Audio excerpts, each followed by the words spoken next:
Fishery oil secular market. আমি office secretary Nasiruddin বিন।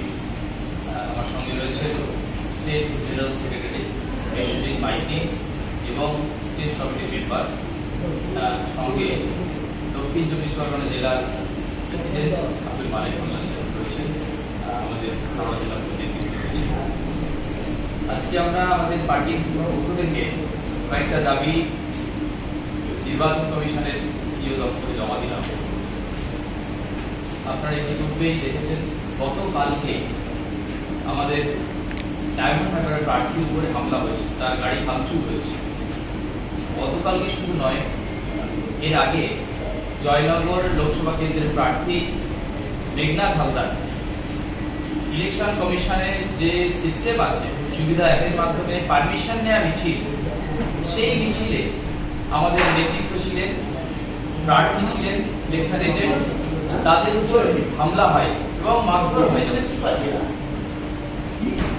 আমরা তার বিষয়ে অভিযোগ জানিয়েছিলাম, কিন্তু দুর্ভাগ্য যে সমস্ত দুষ্কৃতী এই আমাদের প্রার্থী এবং নেতৃত্বের উপর হামলা করলো তাদেরকে অবাধে ঘুরে বেড়াতে দিচ্ছে লোকাল প্রশাসন, তাদের বিরুদ্ধে ব্যবস্থা নিচ্ছে না।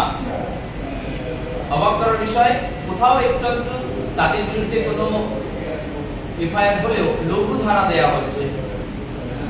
ঠিক একই রকম ভাবে আপনারা জানেন গত 16 তারিখে বসিরহাট লোকসভা কেন্দ্রের মধ্যে হাড়োয়া বিধানসভার মধ্যে কাঁচকলে আমাদের দলের চেয়ারম্যান বিধায়ক পীরজাদা মোহাম্মদ নওশাদ সিদ্দিকী ভাইজানের সভার অনুমোদন ছিল। ঠিক একই রকম ভাবে সেখানে সভা বানচাল করেছে দুষ্কৃতীরা, আমাদের সেখানকার স্টেজ যা পতাকা যা ছিল সেসব ভেঙে দিয়েছে এবং কর্মীদের মারধর করে। সেখানেও কিন্তু আমাদের অনুমোদন ছিল, ইলেকশন কমিশন থেকে পারমিশন নেওয়া ছিল, এমসিসি টিম ছিল, পুলিশ প্রশাসন ছিল, তাদের সামনেই আমাদের কর্মীদের মারধর করেছে এবং সেই সভা আমরা করতে পারিনি, করতে দেয়নি। ঠিক একই রকম ভাবে হাড়োয়ায় এখন পর্যন্ত শাসক দল তৃণমূল কংগ্রেসের দুষ্কৃতীরা দাবিয়ে বেড়াচ্ছে, আমাদের কর্মী যেখানেই তারা পার্টির পতাকা লাগাচ্ছে, প্রচারে নামছে, তাদের উপর হামলা চালাচ্ছে। গত 21 তারিখে নন্দীগ্রাম তমলুক লোকসভার নন্দীগ্রাম দক্ষিণ বাইপাসে আমাদের সভার প্রস্তুতি ছিল। সেখানে আমাদের বঞ্চিত চাকরি প্রার্থী মহিউদ্দিন মাহি, সেখানকার প্রার্থী,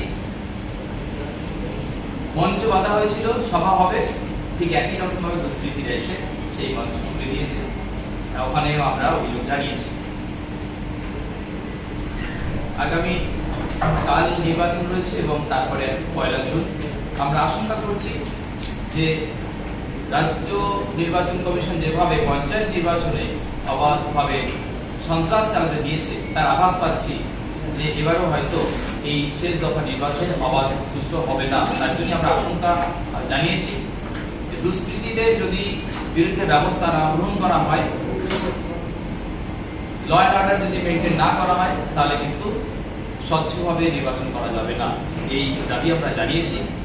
ওনারা আশ্বাস দিয়েছেন সেই সব দুষ্কৃতীদের তালিকা দেওয়ার জন্য এবং যে সমস্ত ভোট গ্রহণ কেন্দ্র আছে যেটা সেন্সিটিভ বুথ, তার তালিকা উনি দিতে বলেছেন, ব্যবস্থা নেবেন।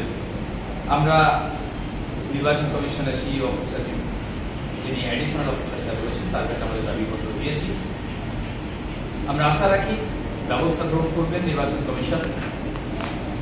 এই বাংলায় যেভাবে অরাজকতা চলছে, মানুষের ভোটাধিকার কেড়ে নেওয়া চলছে, আমরা আশাবাদী অন্তত নির্বাচন কমিশন সেই সুযোগ দেবে, বাংলার মানুষকে অন্তত ভোট দেওয়ার সুযোগ দেবে। আর